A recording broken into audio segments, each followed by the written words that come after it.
Olá, meus amados irmãos, tudo bem com vocês? Estamos juntos aqui mais um dia para podermos estudar juntos a palavra de Deus, crescer e aprender e ter essa comunhão virtual que estamos tendo. É muito bom poder continuar a ver tudo aquilo que Paulo escreveu em suas cartas e como ele exortou e buscou o crescimento das igrejas que ele mesmo havia plantado, né? Já vimos aqui algumas cartas, 1ª e 2ª Tessalonicenses, já vimos aqui a carta aos Gálatas, e hoje vamos tratar de 1ª e 2ª aos Coríntios, né? É uma carta muito grande, são duas cartas muito grandes, principalmente 1ª Coríntios, com muitos assuntos diferentes, então eu não vou conseguir entrar em cada um dos tópicos, explicar assunto por assunto. A nossa ideia aqui está sendo mais uma visão panorâmica dos principais ensinos contidos nas cartas, então eu realmente não vou conseguir entrar, né? Na verdade, 1ª Coríntios tem que ter uma sala só dela, tratando 2, 3 meses só dela, e mesmo assim a gente ainda não ia conseguir falar com profundidade em cada assunto, né? Mas a gente vai tentar aqui, ao longo da nossa aula, tratar um pouco sobre o panorama geral do que essa carta nos ensina e como que nós podemos aplicar isso hoje em nossa vida. Antes de começarmos nossa aula, gostaria de orar com os irmãos. Pai, muito obrigado pela oportunidade que estamos tendo de mais um dia estudar a Tua Palavra, mais um dia buscar aquilo que o Senhor deixou escrito para nós nesse grande manual, como devemos viver. Te louvamos porque sabemos que o Senhor é Deus, o Senhor reina sobre toda essa situação que estamos passando. E te louvo, Pai, porque podemos ver na Tua Palavra a forma como o Senhor sempre protegeu o seu povo, Pai. E confiamos em Ti para continuar nos protegendo, Pai, nesse período terrível que estamos passando, Pai. Pragas, pandemias, tudo isso acontecendo, Pai. Mas temos o nosso coração firmado no Senhor como nosso Deus. Te louvo e te entrego essa aula e o coração de cada um que está assistindo ela, Pai. Em nome de Jesus. Amém. Bom, vamos começar então um pouquinho sobre a nossa aula. Como eu falei para vocês, nós vamos ver hoje a 1ª e a 2ª carta aos Coríntios. Mas antes da gente iniciar cada carta, eu gosto de fazer um pouquinho do contexto. Por que eu faço isso? Porque estudando o contexto da região, para quem foi escrita, os destinatários da carta, a gente consegue entender algumas coisas que o próprio apóstolo colocou nessa carta, o motivo do porquê ele fez isso, né? Em primeiro lugar, a cidade de Corinto, né? Corinto era uma cidade que ficava numa península chamada Península de Peloponeso, né? Perdão, um nome bem difícil, mas no sul da Grécia, né? É um território muito montanhoso e ele é unido ao país da Grécia por um istmo, um estreito de terra, né? Na época do Novo Testamento, quando Paulo estava escrevendo, ela estava sob o domínio romano, né? O Império Grego já tinha caído, então ela estava sob a administração romana e ela era a capital da província chamada de Província da Acaia. Desde a Grécia, ela era a mais antiga e mais importante cidade comercial da Grécia, né? E quando o Império Romano chegou, Corinto era quem fazia o elo de Roma com o Oriente. Ao longo da existência da cidade, ela na verdade passou por diversas destruições, terremotos. Em 146 antes de Cristo, os romanos quase que dizimaram a cidade, ela chegou quase a desaparecer. Mas em 44 a.C., 100 anos depois, o próprio Roma resolveu reconstruí-la devido ao seu local estratégico e perceberam que seria um grande porto. O porto de Corinto daria para os 2 mares que tem ali na região, né? Então eles resolveram reconstruir a cidade e a fizeram como residência do governo da região da Acaia. A gente percebe até em Atos 18, Paulo conversando com o procônsul da Acaia em Corinto. Então, que era o procônsul Gálio, e justamente ele estava ali em Corinto. Então, a cidade foi refeita. Era uma cidade muito grande. A gente estima, né, que os historiadores estimam que tinham cerca de 600.000 pessoas morando ali na região. É mais ou menos o tamanho de Florianópolis hoje. A gente pegando no censo, dá quase o tamanho de Florianópolis. Então, uma cidade grande, ainda mais levando em consideração aquela época. Geralmente, a maioria dos moradores ali constituía de mercadores, marinheiros, comerciantes, soldados romanos, soldados aposentados que iam lá para ter comércio, mas ela tinha uma grande população de escravos também. Se estima que desses 600 mil, 400 mil eram escravos. Então, a gente tinha uma população enorme de escravos na região.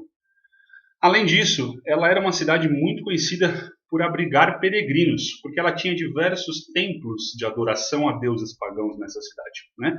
Os principais templos eram o templo de Apolo e o templo de Afrodite. Então foi uma cidade que ficou muito conhecida pela sua riqueza, pela sua cultura, mas também ficou muito conhecida pela sua corrupção moral e pela libertinagem dos seus moradores.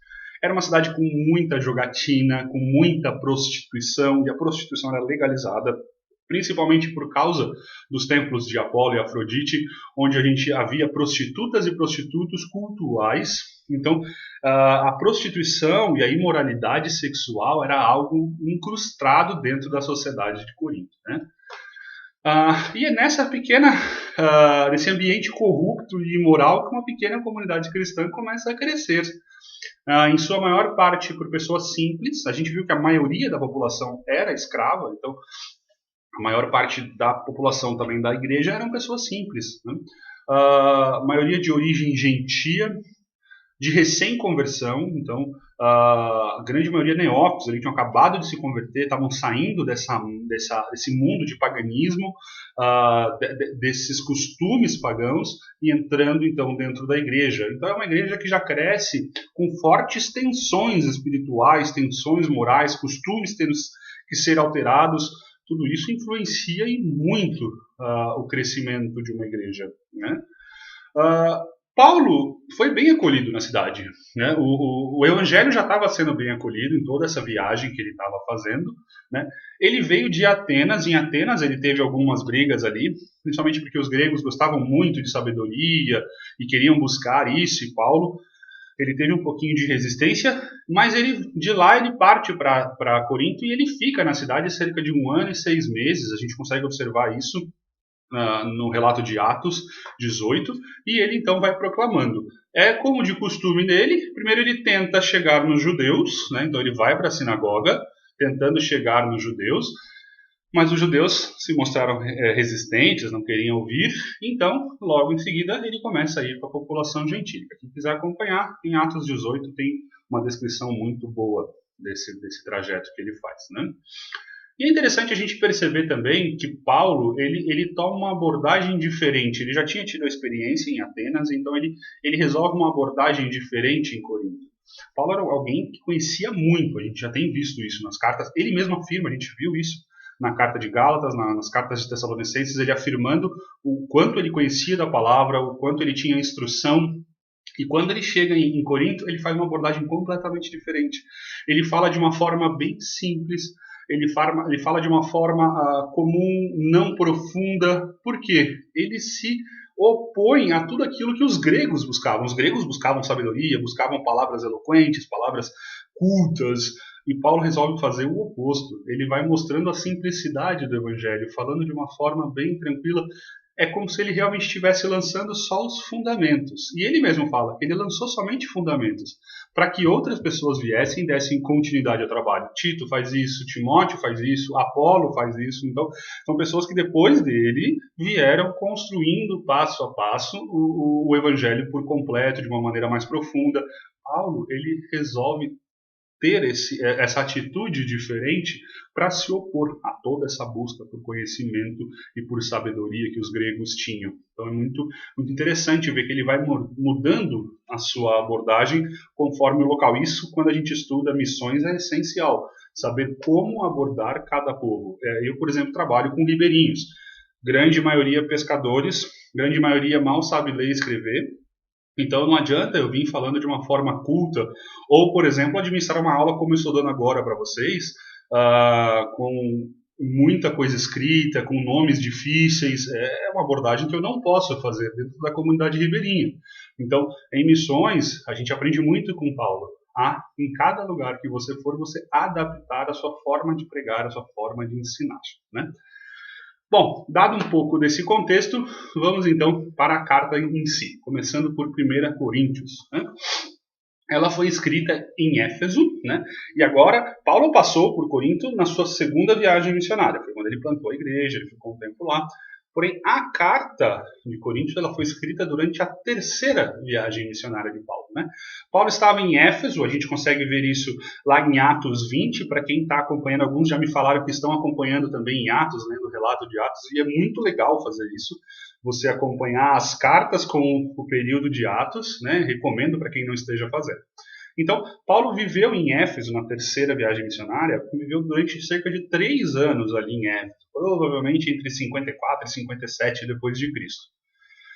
Enquanto ele estava lá em Éfeso, alguns membros da igreja foram falar com ele, alguns membros da igreja de Corinto foram falar com eles. Estéfanas, Fortunato e Acaio, né? Quem quiser acompanhar em 1 Coríntios 16 fala isso. E por que eles vão falar com Paulo? Eles vão fazer algumas consultas. Primeiro eles vão relatar, olha Paulo, você passou por lá, a pregação do evangelho foi assim, mas o pessoal tá acontecendo isso daqui na igreja, ó. Tá acontecendo esses pecados, esses problemas, e a gente precisa da tua ajuda, né? E outra coisa, a igreja tem diversas perguntas que a gente não sabe responder, então a gente trouxe perguntas. A ideia da carta de 1 Coríntios justamente é essa, corrigir algumas coisas e responder a dúvidas que a igreja surgiu e que ninguém conseguia responder, né? Então, esses irmãos chegam até Paulo e informam sobre a situação que estava se passando dentro da igreja, né? A igreja estava passando por diversos problemas, como, por exemplo, partidarismo, né? Então a gente estava tendo muita briga sobre quem a gente deve seguir, sobre qual palavra, qual forma. A igreja estava bem dividida, isso estava ameaçando em muito a unidade da igreja, né?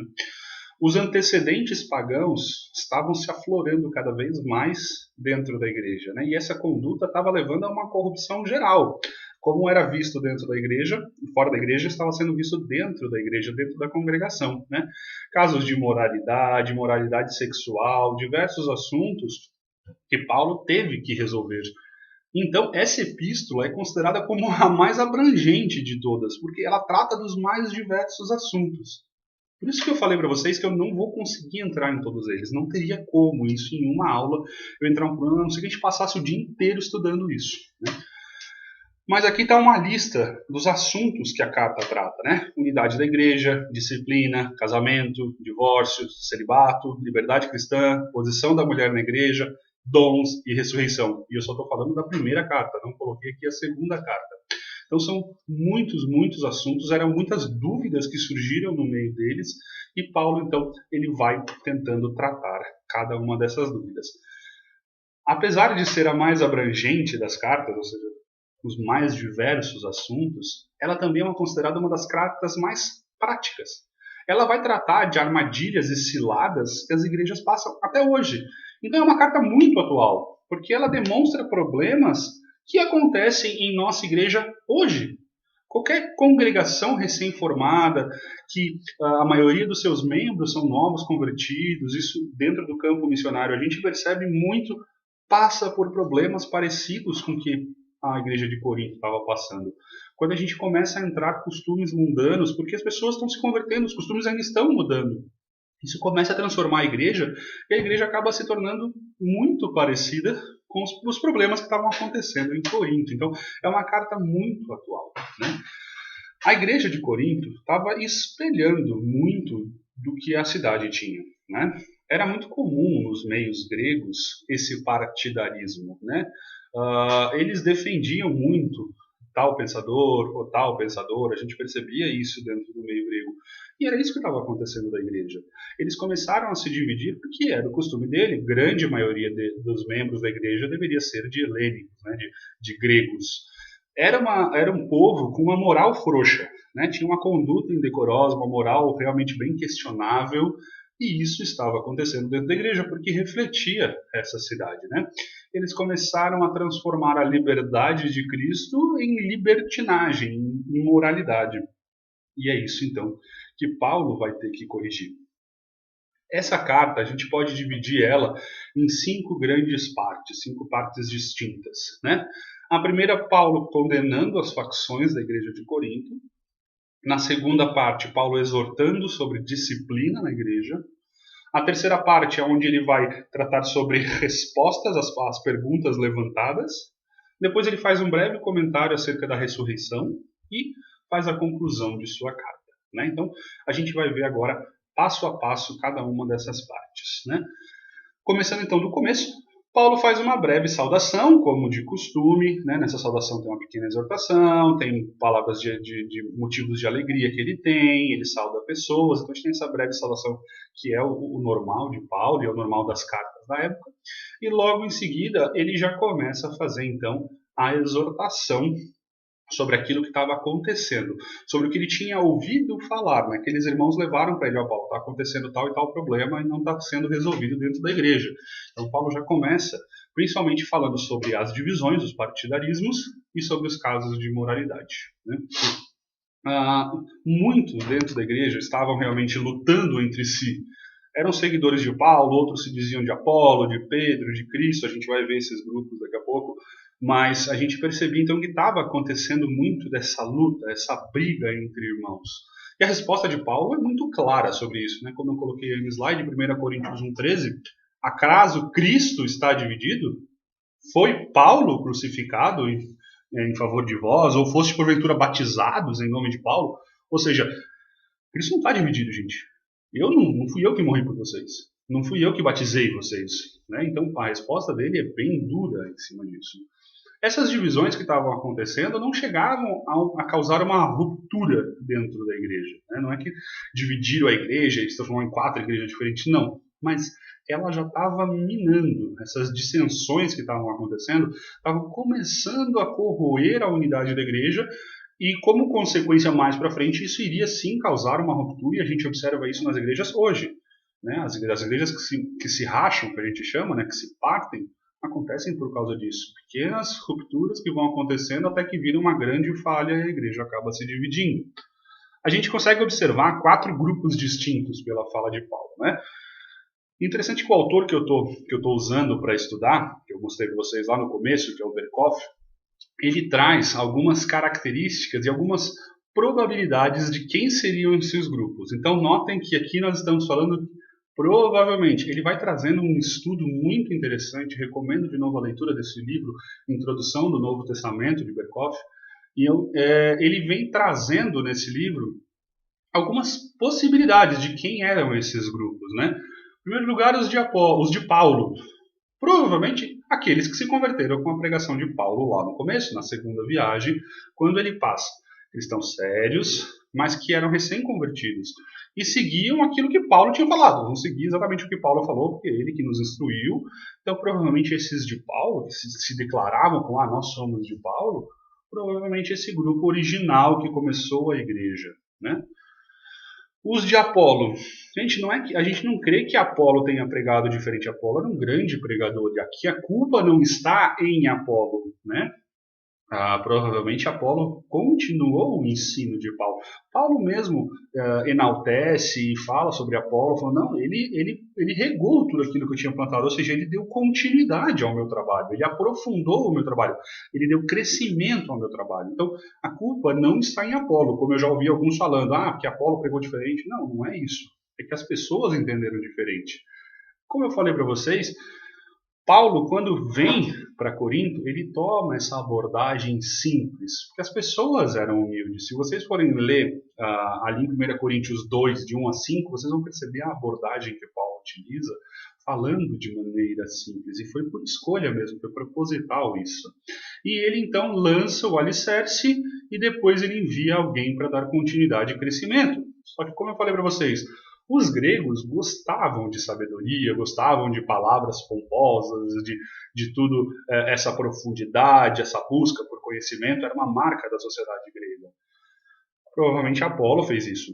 Apolo veio e Paulo já tinha lançado o básico, agora a gente vai começar a aprofundar e vai começar a dar crescimento.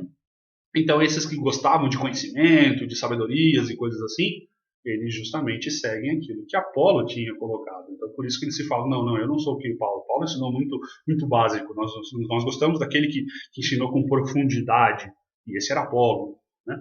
Haviam ainda os de Pedro. Provavelmente, notem de novo, estou falando provavelmente, são hipóteses, tá? Por favor. Os de Pedro, provavelmente judeus convertidos.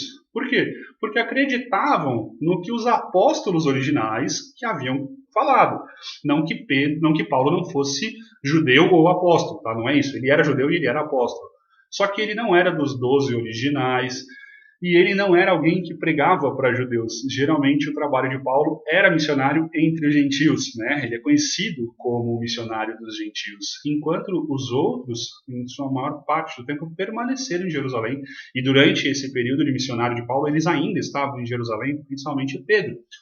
Possivelmente tem-se uma hipótese levantada na história de que Pedro tenha passado por Corinto em algum momento, ou de que esses judeus vieram de Jerusalém e se mudaram para Corinto, começaram a falar, não, o nosso evangelho é diferente, o nosso evangelho origina-se do judaísmo, eram os famosos judaizantes, que a gente já tratou sobre eles em Gálatas, aqui eles aparecendo de novo. E por último, os de Cristo, né? Quem eram esses os de Cristo? Provavelmente também convertidos que eram muito piedosos, mas que isso acabou se transformando num problema, porque eles acabaram rejeitando qualquer liderança humana. Não, a gente não aceita nada que vem de homem nenhum. A gente é muito espiritual. A gente segue somente a Cristo. Não queremos saber de nada do que nenhum homem fala, a não ser o que Cristo falou. Então eles se consideravam os mais espirituais, cheios de orgulho. E isso também começou a causar problemas e Paulo combate eles dentro da própria carta também. Então, possibilidade de quem eram esses 4 grupos, porque são 4 tipos de pessoas que a gente sabe que estavam dentro da igreja de Corinto, por isso o autor faz essas possibilidades, né? Mas o que é importante? A gente vê que no capítulo 1 ali, Paulo prega contra essa divisão, né? Ele lembra que a própria pregação dele era livre de partidarismo, era livre de vanglórias, mas ela era firmada na sabedoria divina, não na sabedoria humana. Na verdade, a sabedoria divina era inclusive loucura para o mundo, né? Eu amo quando ele fala isso.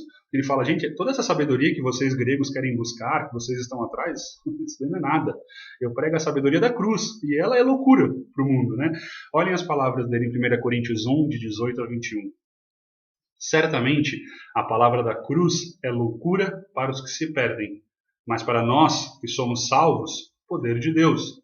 Pois está escrito, destruirei a sabedoria dos sábios e aniquilarei a inteligência dos instruídos. Onde está o sábio? Onde está o escriba? Onde o inquiridor deste século? Porventura não tornou Deus louca a sabedoria do mundo? Visto como, na sabedoria de Deus, o mundo não o conheceu por sua própria sabedoria, aprove a Deus salvar os que creem pela loucura da pregação. Por isso que eu falei que é importante a gente reconhecer o público-alvo e para quem foi escrito. Por que ele está falando tanto de sabedoria e de busca por sabedoria? Justamente porque eram o que os gregos faziam. Eles buscavam essa sabedoria, eles buscavam essa instrução. E ele está falando, gente, essa sabedoria humana não é nada. Essa sabedoria humana não vai te levar a nada. Na verdade, a sabedoria de Cristo é loucura, né? E ele firma a pregação dele justamente não em cima de uma pessoa ou de um pregador, mas ele firma a pregação em cima da sabedoria de Deus, da sabedoria de Cristo, não em cima de homens. Ele continua lá em 1 Coríntios 3, ele fala, quando, pois, alguém diz, eu sou de Paulo e outro de Apolo, não é evidente que andais segundo homens? Quem é Apolo? Quem é Paulo? Servos por meio de quem crestes, e isto conforme o Senhor concedeu a cada um. Eu plantei, Apolo regou, mas o crescimento veio de Deus. Ou seja, ele fala, gente, qualquer um que venha pregar para vocês não é nada. Quem dá o crescimento é Deus. A nossa pregação é meramente um instrumento de Deus para que Deus dê o crescimento. Vocês querem saber como que a gente deve ser tratado? Está aqui a resposta, né? Ele dá essa resposta no capítulo 4, versículo 1. Assim, pois, importa que os homens nos considerem como ministros de Cristo e dispenseiros dos mistérios de Deus.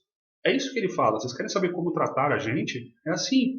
Nós, Paulo, Pedro, Apolo, Timóteo, Tito, todo mundo, nós somos simplesmente dispenseiros dos mistérios de Deus. Nós falamos sobre eles, nós apresentamos a vocês. O crescimento real, quem dá é Deus. A salvação, quem fornece é Cristo. Nós não somos nada, vocês não têm que nos seguir, né? Ele mesmo reconhece que ele está sendo duro, tá? E ele fala isso, que ele está sendo duro, mas ele está sendo duro porque ele ama ele como filhos, né? Ele fala isso no capítulo 4, que ele está escrevendo essas coisas não para envergonhar eles ou para ser muito duro, mas pelo contrário, ele está admoestando porque ele os ama, né? Então, a gente tem um tom duro aqui, mas é um tom duro diferente do tom que a gente viu na carta de Gálatas. Vocês viram que a aula de Gálatas, inclusive, eu também tive um tom um pouco mais firme para seguir o tom da carta. Aqui, ele corrige problemas sérios, mas de uma forma muito mais amorosa do que ele fez em Gálatas, que ele estava realmente condenando, né? E ele vai então para a segunda parte, que a gente fala que é a parte onde ele mostra a necessidade da disciplina, porque ele vai corrigir alguns problemas morais na igreja.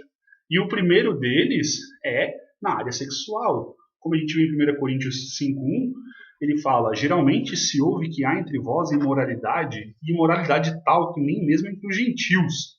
Isto é, haver quem se atreva a possuir a mulher do próprio pai. A coisa estava tão feia dentro da igreja que inclusive estava acontecendo incesto. Notem que o termo que ele usa aqui, a mulher do próprio pai, não é que o cara estava tendo relações com a madrasta dele, né? O pai, a mãe, ou morreu, ou tinham se separado, o pai tinha uma outra esposa, e essa pessoa estava tendo então relações sexuais com a madrasta. Isso também é considerado incesto. A lei de Moisés proibia isso muito claramente. Se vocês forem ler Levíticos 18:8, fala: não descobrirás a nudez da mulher de teu pai. É nudez de teu pai.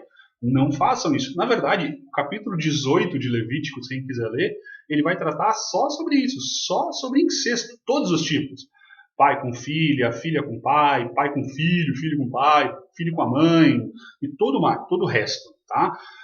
Tudo isso ele vai tratar como sendo incesto. Então a lei de Deus sempre proibiu isso, isso era abominável, segundo a lei. E a lei romana também proibia isso. Também era proibido entre os romanos o incesto.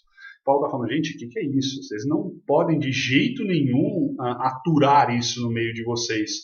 Qual é a ordem de Paulo, então? Expulsem essa pessoa, né? Olhem no capítulo 5. Em nome do Senhor Jesus, reunindo vós e o meu espírito com o poder de Jesus, nosso Senhor, entregue a Satanás para a destruição da carne, a fim de que o espírito seja salvo no dia do Senhor. Não é boa a vossa jactância? Não sabeis que um pouco de fermento leveda toda a massa? O que é isso? Expulsem do vosso meio esse cara. Porque se ele realmente foi convertido, ele vai mudar, ele vai ser destruído por Satanás lá fora, mas ele vai se arrepender e ele vai voltar. Se não for, entrega ele para Satanás, porque isso é inaceitável ter no meio de vocês aceitarem isso. E não é boa a vossa jactância, eles estavam acobertando, passando a mão, deixando o cara continuar lá, não é bem isso.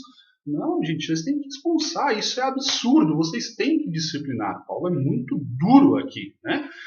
Ele condena justamente porque eles já estavam tolerando isso. Não, vocês não têm que tolerar, isso já tinha que ter sido resolvido, não precisava chegar até mim, vocês já tinham que ter expulsado esse cara. Vocês não podem permitir que toda essa imoralidade sexual que roda a cidade de vocês entre na igreja. Isso já estava entrando. Então Paulo condena que isso vá cada vez mais entrando dentro da igreja, né, sendo tolerado. E ele usa esse caso para servir de exemplo. Expulsem esse cara, né? Vocês vão ver comigo que depois ele vai tratar isso de novo lá na segunda carta. É interessante ver esse tratar, e já volta a esse assunto, né? Outro problema grave que estava acontecendo dentro da igreja, além da imoralidade sexual, é que as brigas que estavam acontecendo, e tinha um monte de irmão brigando contra outro, por causa dos partidarismos, por causa que eu sou disso ou daquilo, e essas brigas estavam sendo, em vez de ser resolvidas dentro da própria igreja, estavam sendo levadas para tribunais romanos, né? Então, estavam sendo levadas para que pagãos julgassem isso. E Paulo fala: gente, vocês não podem fazer isso, vocês têm que ter maturidade suficiente a ponto de julgar vocês mesmos essas causas, vocês têm que se resolver, não levem para fora da igreja tudo isso que está acontecendo, né? E depois de adverti-los a que eles busquem essa maturidade suficiente para resolver as coisas, ele volta a falar da imoralidade sexual. Agora ele fala da prostituição. Prostituição era algo comum dentro da sociedade de Corinto. E ele está agora, então, combatendo isso. Era muito comum que as pessoas lá tivessem relações com os prostitutos e prostitutas, né? Homens e mulheres que se prostituíam de maneira cerimonial nos templos, tanto de Afrodite quanto de Apolo, que eram os maiores templos O templo de Apolo, até hoje, lá na região de Corinto, ainda tem os pilares do templo de Apolo, dá para ser visto. Quem quiser depois dar uma olhada no Google aí, né? E essa prostituição estava arraigada dentro da igreja, né? Estava entrando dentro da igreja. E Paulo vai condenar isso, né? Eu coloquei aí o capítulo 6, versículos de 15 a 20. Não sabeis que os vossos corpos são membros de Cristo? E eu, porventura, tornaria os membros de Cristo e os faria membros de meretriz? Absolutamente não. Ou não sabeis que o homem que se une à prostituta forma um só corpo com ela? Porque, como se diz, serão os dois uma só carne. Mas aquele que se une ao Senhor é um espírito com ele. Fugir da impureza. Qualquer outro tipo de pecado que uma pessoa cometer é fora do corpo. Mas aquele que pratica a imoralidade peca contra o próprio corpo. Acaso não sabeis que o vosso corpo é santuário do Espírito Santo, que está em vós, o qual tendes da parte de Deus, e que não sois de vós mesmos? Porque fostes comprado por preço. Agora, pois, glorificai a Deus no vosso corpo. Então, Paulo é duro. Gente, vocês estão permitindo que isso ainda permaneça dentro da igreja. Vocês têm que mudar. Eram pecados latentes ali dentro da igreja, né? A imoralidade sexual, a prostituição, as brigas, os partidarismos, né? A gente pode perceber que isso já tinha sido ensinado por Paulo. Por que a gente fala isso? Porque os irmãos vão lá relatar, Paulo, está acontecendo isso e isso, você tinha falado o contrário, o pessoal está fazendo isso, então é importante que você nos ajude a corrigir esses erros, e é isso que Paulo está fazendo. Então essa primeira parte da carta, essas duas primeiras partes, ele trata justamente desses problemas. Isso daqui está errado, vocês têm que mudar. Mas além desses problemas que os irmãos da casa de Cloé trouxeram, eles também trazem para Paulo uma lista de perguntas, né? Uma lista de perguntas feitas. Se vocês forem ler em 1 Coríntios 7:1, fala: quanto ao que me escrevestes. O que é isso? Conforme aquilo que vocês tinham me perguntado, tinham me escrito, eu vou responder algumas coisas. Então ele começa a tratar diversos assuntos que os irmãos da igreja estavam com dúvida e não sabiam como proceder, né? Quais assuntos são esses que ele vai tratar?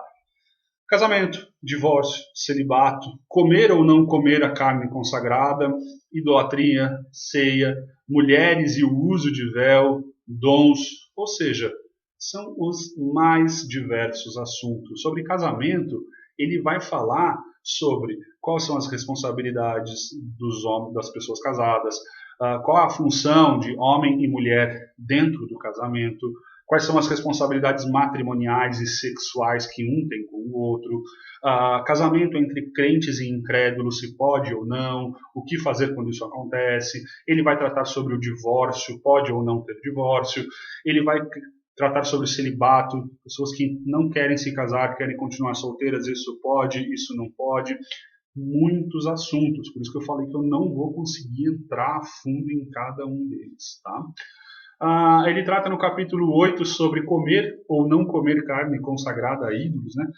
Não quer dizer que os cristãos estavam indo nos templos e pegando as carnes que eram sacrificadas, não é isso que ele está falando. Provavelmente, o que ele está querendo dizer é que as carnes que eram vendidas nos açougues da cidade, né, se assim a gente pode chamar, provavelmente, antes de serem abatidas, elas eram consagradas de alguma forma a Apolo ou algum outro ídolo, então, com alguma oração ou alguma coisa.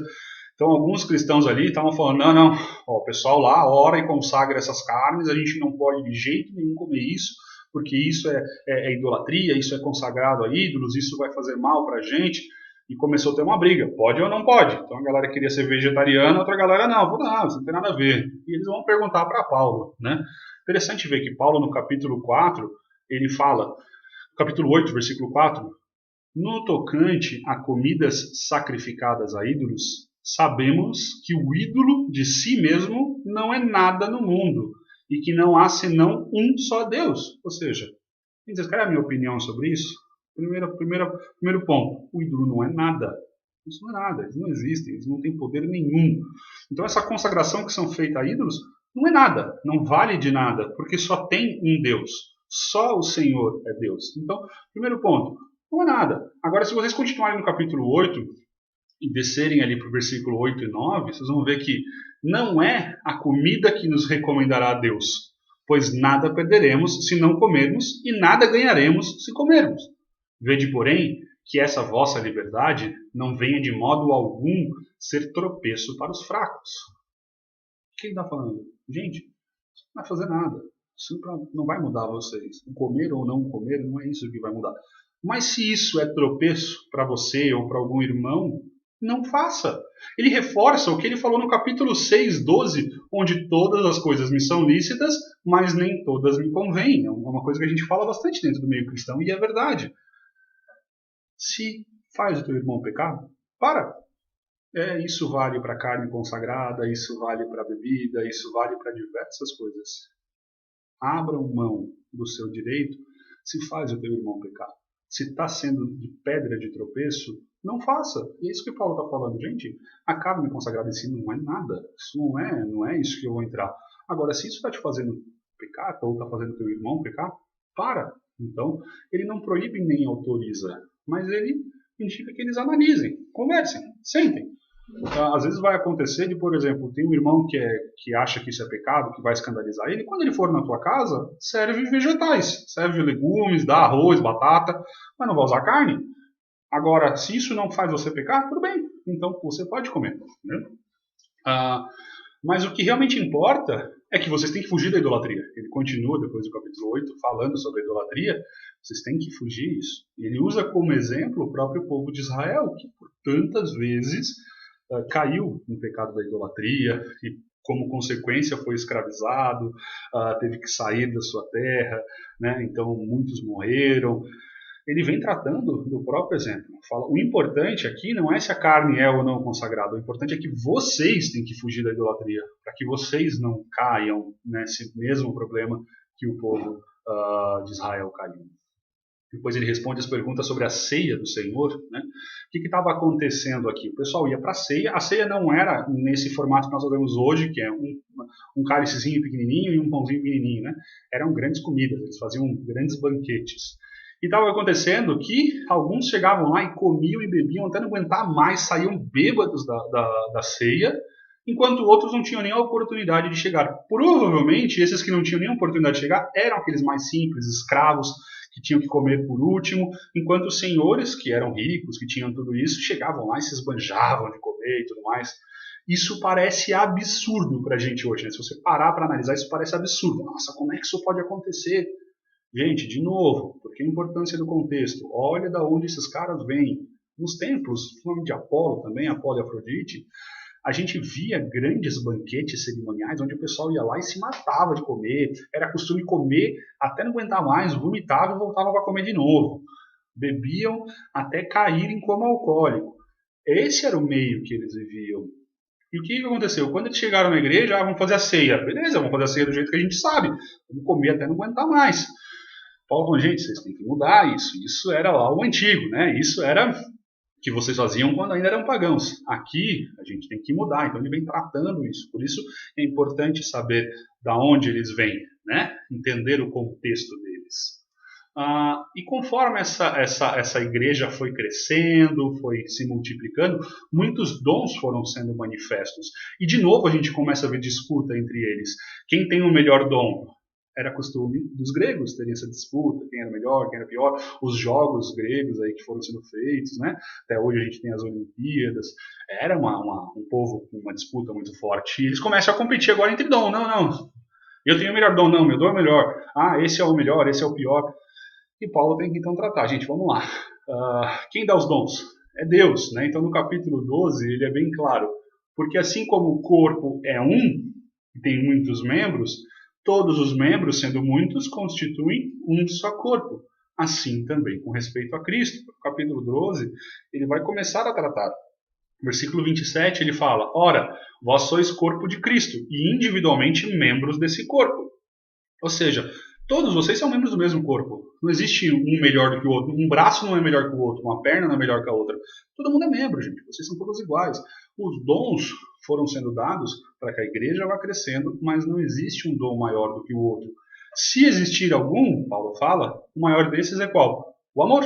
E aí ele vem um capítulo só falando do amor. Porque se há alguma coisa que deve prevalecer, que deve ser conhecido, e vocês devem ser conhecidos por isso, é o amor. O amor deve ser a marca de vocês. A gente já falou sobre o fruto do Espírito na semana passada, aqui voltando de novo o amor. Né? E ele escreve o amor no capítulo 13, um capítulo que muitas vezes é mal utilizado, tá, gente? Esse amor que o capítulo 13 fala não é o amor de um marido para uma mulher. Tá? Em grego, a gente tem algumas palavras que demonstram amor. As três principais é o ágape, o filéu e o eros. Esse amor entre homem e mulher, esse amor romântico, esse amor sexual, muitas vezes falando, ele é o amor eros. Tá? Não é essa palavra que Paulo usa. Paulo usa a palavra ágape aqui nesse texto. O que é o amor ágape? É o amor que vem de Deus. Só Deus pode dar. Só Deus é a fonte do verdadeiro amor. Esse amor que se encarnou em Cristo. Só com Deus nós conseguimos manifestar esse verdadeiro amor e viver a vida cristã. Então, se vocês têm que buscar algum dom, é o amor. Os dons variam das mais diversas formas, mas o amor é para todos. Todos têm que ter isso. Então vai ter um que vai ter dom de ensino, outro que vai ter dom de liderança, outro que vai ter dom de serviço, mas todos vocês têm que ter o amor.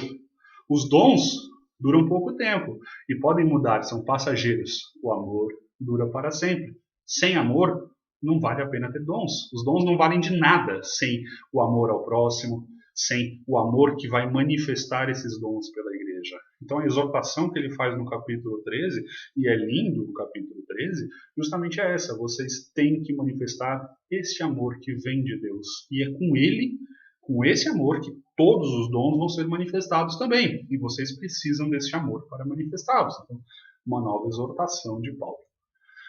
E na quarta parte, penúltima parte da carta, ele vai tratar uma breve palavra sobre ressurreição, ali no capítulo 15, e ele trata sobre a forma como a ressurreição é um artigo essencial no testemunho apostólico, na vida cristã, né? E essa ressurreição de Cristo é a nossa esperança no futuro da nossa ressurreição.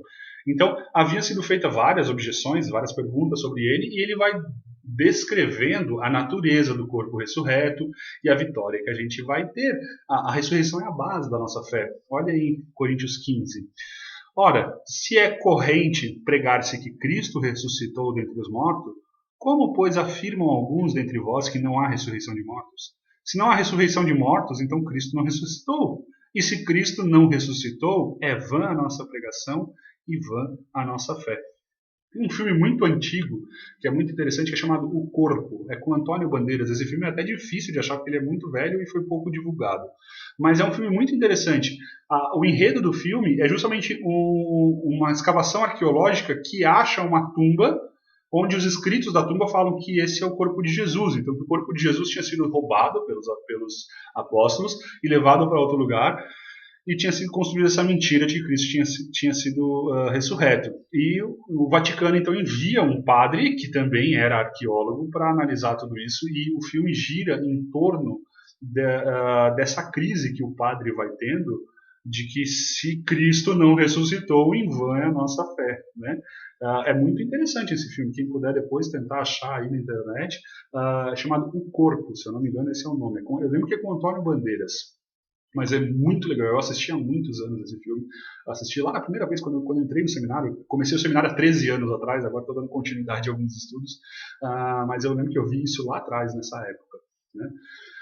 Então, é essencial a gente ter e defender a ressurreição de Cristo. Sem ela, se Cristo não ressurgiu, ele não venceu a morte. Se ele não venceu a morte, nós também não conseguiremos vencer a morte. Então, é um pilar da nossa fé, é a ressurreição. E por último, ele termina com a sua conclusão. Né? E na conclusão, é interessante que ele vai tratar de mais um assunto, que é a coleta para os irmãos em Jerusalém. Lá em Jerusalém, a igreja de Jerusalém estava sendo fortemente perseguida. Né? A gente percebe isso no próprio livro de Atos. A igreja sendo fortemente perseguida pelos judeus. Então o pessoal lá estava passando por muita necessidade. E Paulo recomenda a eles que eles realmente façam essa coleta. Isso é importante para os irmãos que estão passando por perseguição. Além disso, ele fala que está enviando Timóteo, e, recebam bem Timóteo, né? Por favor, ele é meu filho amado, ele é o meu discípulo, recebam bem ele, que ele vai ajudar vocês. E, por último, ele termina com uma admoestação amistosa, que a gente chama, né? Que é: sede vigilantes, permanecei firmes na fé, portai-vos varonilmente, fortalecei-vos, todos os votos atos sejam feitos com amor. Então, ele finaliza a carta dele com os últimos conselhos.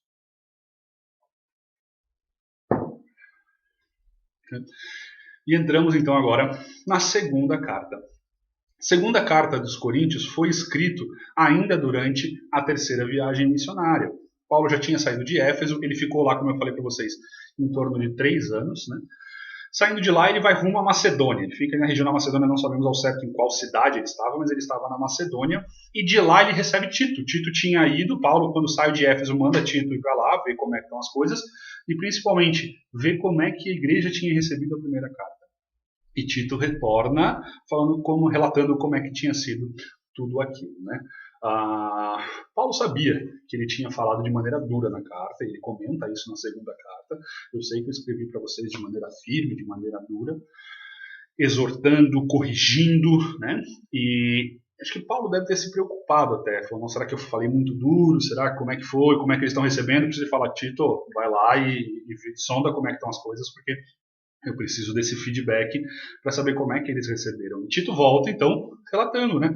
Ele fala para Paulo que a igreja tinha ficado abalada, isso tinha mexido muito com a igreja, né? Essas palavras, essa exortação, isso tinha realmente mexido com ele, mas que isso tinha gerado mudanças, que a igreja tinha acatado isso. A igreja tinha acatado essas exortações e estava demonstrando arrependimento. Estava demonstrando mudança de atitude. Acompanhem comigo o que diz o texto. Eu coloquei 1 Coríntios no slide, está errado, tá? É 2 Coríntios 7. Né? Porquanto, ainda que vos tenha contristado com a carta, não me arrependo, embora já tenha me arrependido. Vejo que aquela carta vos contristou por breve tempo. Agora me alegro, não porque fosses contristados, mas porque fosses contristados para arrependimento, pois fostes contristados segundo Deus, para que, de vossa parte, nenhum dano sofreis. Porque a tristeza, segundo Deus, produz arrependimento para a salvação. Porque a ninguém traz pesar, mas a tristeza do mundo produz morte. Então ele fala, eu sei que eu mexi com vocês, no começo até fiquei com a consciência pesada, mas depois não, isso precisava, vocês precisavam dessa exortação, vocês precisavam dessa chamada de atenção, eu amo vocês como filhos e eu precisei corrigir firmemente vocês. Mas que bom, porque isso gerou em vocês arrependimento, isso gerou em vocês mudança. Né? Então, Paulo acaba se alegrando com tudo isso. Só que as notícias de Tito não são 100% boas. Ele fala, olha, a grande maior parte da igreja realmente mudou, teve arrependimento, só que tem algumas pessoas, uma pequena parcela da igreja, que ficou amargurada. Né? Provavelmente aqui aquelas pessoas que já eram contra Paulo. Paulo já tinha alguns inimigos, a gente viu que tinham diversos grupos, e alguns inclusive contrários ao próprio Paulo. Né? E eles começam a fazer o quê? A minar a autoridade de Paulo. Eles começam esses que ficaram amargurados, que ficaram bravos com tudo isso, começam a ir contra Paulo. Né? Eles começam a atacar Paulo falando que ele era instável e vacilante. Coloquei aí para vocês verem o capítulo 1. Eles começaram a falar que Paulo agia segundo a carne e não segundo o Espírito, né? Então, que tudo que ele falava não era de Deus, e sim era coisas que ele inventava ou coisas da carne. Começaram a falar, então, que Paulo era corajoso à distância, falava muito à distância, mas era um covarde quando estava lá. O que a gente vê na internet hoje, né? Tem muita gente que é muito corajosa na internet, fala um monte de coisa na internet. Quando você vai confrontar a pessoa pessoalmente, não era bem isso, não. E começa. E é isso que eles estão acusando Paulo. Quando você veio aqui, você falou simples, você foi bonzinho, agora quando você sai, você mete o pau, você começa a falar duro. Eles começaram a tentar quebrar essa influência de Paulo, né? Provavelmente isso é muito característico dos judaizantes, né? A gente já viu eles fazendo isso em Gálatas, Paulo já tinha lidado com isso lá quando escreveu aos Gálatas. Aqui de novo está acontecendo, esse grupo realmente atrapalhava muito Paulo, né? Os judaizantes, provavelmente aqueles que eram de Pedro, de novo, provavelmente, tá? Não estou afirmando nada aqui, mas eram judaizantes que defendiam que a igreja tinha que se amoldar aos ensinos judaicos e aos costumes judaicos, né? E Paulo condena eles firmemente, né? Inclusive o capítulo 11 ele fala lá, porque os tais são falsos apóstolos, obreiros fraudulentos, transformando-se em apóstolos de Cristo. Não é de se admirar. O próprio Satanás se transforma em anjo de luz. Vocês são o quê? Enviados de Satanás. falsos apóstolos. Então ele começa duramente a combater essa galera, né?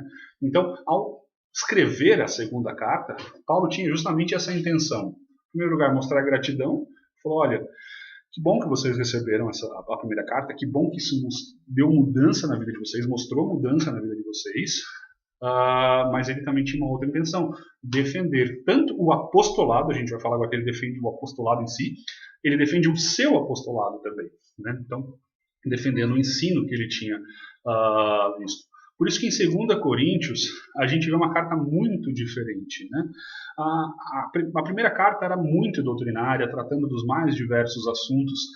A segunda carta é muito mais pessoal, é um tom de linguagem muito diferente da primeira carta, né? Ele escreve ela de coração aberto. A gente não vê aqui aquele caráter doutrinário se sobressaindo, aquele sistema sistemático, né? Sistema sistemático, uma redundância, mas de assuntos e temas. A gente vê muito mais uma defesa do apóstolo contra tudo aquilo que ele estava sendo acusado, as calúnias, as injúrias, né? E a gente também vê a humildade de Paulo sendo expressa aqui. Ele mesmo fala, ele relata tudo aquilo que ele já sofreu por Cristo, pela pregação. Ele fala, gente, se eu tenho algo para me orgulhar, não é de tudo isso que eu já passei, sim da minha fraqueza. Porque na minha fraqueza é que Cristo se sobressai. Muito bonito ver ele falando no capítulo 11 sobre isso. São hebreus? Também eu. São israelitas? Também eu. Por isso a gente acredita que são esses ultrajudaizantes aí que estavam atacando. São da descendência de Abraão? Também eu. São ministros de Cristo? Falo como fora de mim? Eu ainda mais. Em trabalhos, muito mais. Muito mais em prisões, em açoites sem medidas, em perigos de morte. Muitas vezes. 5 vezes recebi dos judeus uma quarentena de açoites menos um. Fui 3 vezes fustigado com varas, 1 vez apedrejado, em naufrágio 3 vezes. 1 noite e 1 dia eu passei na voragem do mar. Em jornadas, muitas vezes. Em perigos de rios, em perigos de salteadores, em perigos entre patrícios, em perigos entre gentios, em perigos na cidade, em perigos no deserto, em perigos no mar, em perigos entre falsos irmãos. Em trabalhos, em fadigas, em vigílias, muitas vezes. Em fome e sede, em jejum, muitas vezes. Em frio e nudez.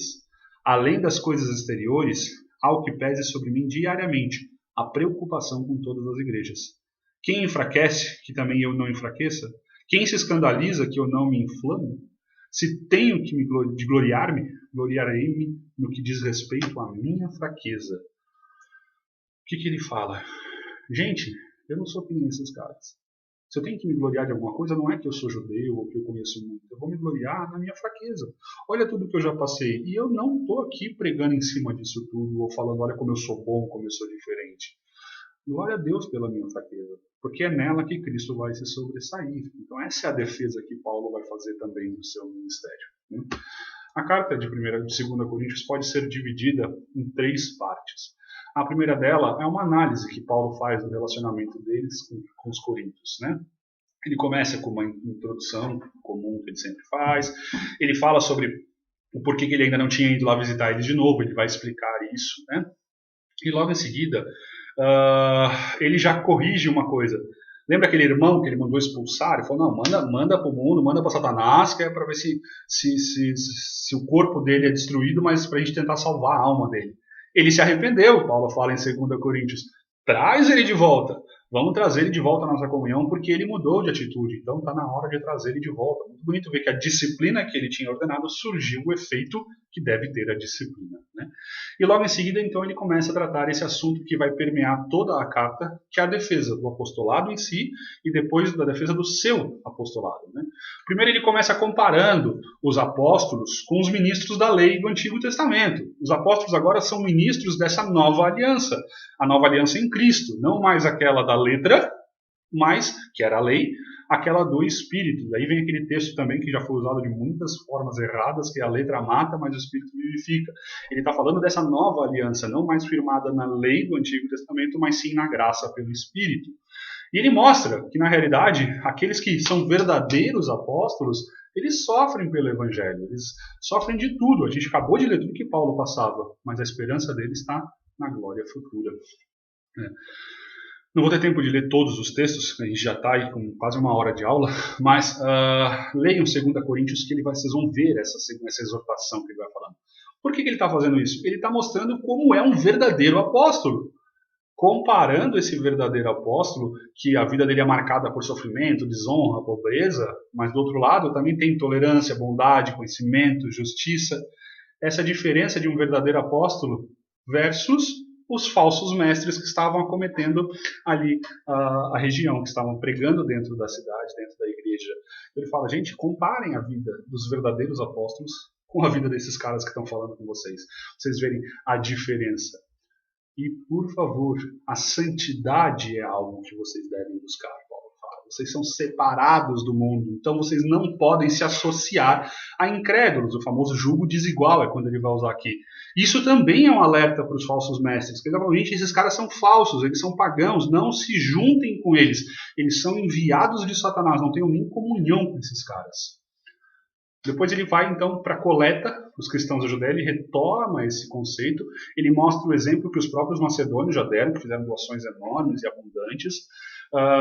Ele toma o exemplo de Cristo que se fez pobre, desceu ao mundo, se fez homem, se fez pobre, para que eles pudessem ser ricos, né? Ele fala, gente, eu estou enviando Tito de novo, e eu quero que Tito faça essa coleta e que vocês contribuam de maneira digna. Vocês têm dinheiro para isso, né? Era uma cidade muito rica, então, por favor, façam essa coleta porque os outros irmãos estão realmente precisando. E aí ele termina a sua carta defendendo o seu apostolado, né? Aqui ele vai lidar diretamente com os opositores que ele mesmo tinha, né? Mostrando que o ministério que ele tinha era estendido aos coríntios. Então, ele havia sido um grande combatente leal à causa de Cristo, né? E no capítulo 11 ele vai mostrando isso. Ele mostra que nem mesmo ele não tinha sido desonesto com os irmãos, porque nem sustento ele pediu. Ele era digno de receber o sustento, mas ele, enquanto em Corinto, trabalhou. Ele fazia o seu trabalho, seu ofício era fazedor de tenda. Mesmo pregando, ele continuou trabalhando porque ele não queria receber nada deles, né? Então, ele fala que nem nisso ele pode se vangloriar. Ele nunca buscou riqueza no meio deles, né? E termina a sua carta com algumas breves advertências e falando sobre a visita que ele queria ainda fazer com eles, né? Peço perdão aqui pela rapidez, a gente já está com o tempo bem avançado, né? Mas eu queria gastar um pouquinho mais de tempo aplicando um pouquinho mais, né? O que a gente pode tirar de todo esse panorama, né? Vocês viram que é uma vastidão de assuntos enorme, então não tem como eu tratar pessoalmente cada um deles, ponto a ponto, né? Mas eu vou tentar explicar algumas coisas. Eu separei 7 grandes ensinamentos que me marcaram durante essa semana, enquanto eu estava fazendo essa aula, né? O primeiro deles, a importância da unidade na nossa igreja. A gente não tem que ter partidarismo, grupinhos, panelinhas, patotinhas, nada disso dentro da igreja, porque isso vai corroendo a igreja por dentro. Quando você começa a defender demais um e atacar o outro, a estrutura da igreja vai começar a ruir. E isso, muitas vezes, vai levar ao racha, à divisão das igrejas, né? Gente, a gente tem que deixar muitas vezes de lado a nossa opinião, o gosto pessoal. Tenham o mesmo espírito de Paulo, humildade, altruísmo. Pensem nos outros irmãos. A unidade da igreja é essencial. A igreja tem que se unir, né?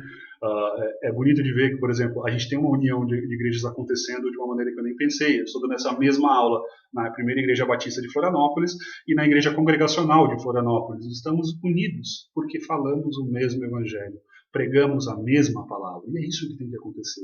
As nossas igrejas têm que se unir ao redor do evangelho. Isso é muito bonito de ver acontecendo.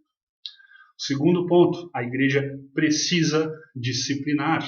Disciplina é bíblica, gente. Deus disciplinava. Lê o Antigo Testamento. Você vai ver inúmeras disciplinas vindo da parte de Deus. Uma abundância de disciplinas ali. Pecado, gente, tem que ser tratado como pecado. Não é para ficar passando mão, não é para ser acobertado. Ah, mas é de líder, vamos passar mão, senão vai acontecer problema. Não, pecado tem que ser tratado como pecado. Assim como as facções, as divisões vão correndo da igreja, costume mundano se impregnando dentro da igreja também. Porque esse pecado vai entrando e ficando cada vez mais comum, e isso vai corroendo toda a igreja. O terceiro ensinamento que eu deixo para vocês é para homens e mulheres. Vocês têm que entender os seus papéis dentro da igreja e dentro do casamento. A união do casamento reflete a glória de Deus. A união do casamento reflete a união da Trindade. A união do casamento reflete a união de Cristo com a igreja. O casamento tem que ser feito de uma maneira unida. Gente, casamento não é uma competição. Não é uma busca por poder. Não é quem tem mais poder do que outro. O casamento é uma união. Ambos crescendo juntos. Ambos andando juntos. Maridos, homens, saibam o seu papel como cabeça, assim como Cristo é o cabeça da igreja. Ensinem a palavra de Deus à sua família. Seja responsável por isso, faça o cultinho, seja aquele que vai cobrar a devocional, aquele que vai cobrar a leitura da Bíblia da sua família. É sua função, não é do pastor. Não é o pastor que tem que ficar aí na sua casa saber se sua família, se sua esposa, se seus filhos estão lendo a palavra. É tua função como marido. Mulheres, sejam auxiliadoras, sejam submissas, andem juntos. A gente não está falando aqui que um é menor que o outro. Eu falei que o casamento não é competição, é os dois andando juntos, cada um com sua função. Mulheres, ajudem os seus maridos a crescer. A minha esposa é uma grande auxiliadora. A minha esposa é alguém que vê muitas vezes algum erro que eu estou cometendo, alguma coisa, e ela vem e fala, olha, se a gente fizesse desse jeito, e se a gente mudasse isso? E eu a amo demais por isso, porque ela me ajuda a crescer e me ajuda a ser um líder melhor, um pregador melhor. E é isso que tem que acontecer. Ambos têm que saber dos seus papéis. Quando ambos sabem os papéis, o casamento cresce. Outra coisa, um quarto ensinamento. Aprendam a reconhecer os dons que Deus dá. Deus dá diversos dons na igreja. Saibam como usá-los de maneira correta. Os dons foram criados para suprir a igreja de qualquer necessidade que ela tenha. Conheçam os seus dons. Busquem os seus dons, né? Assim como no casamento a gente tem que saber a função de cada um, nos dons também.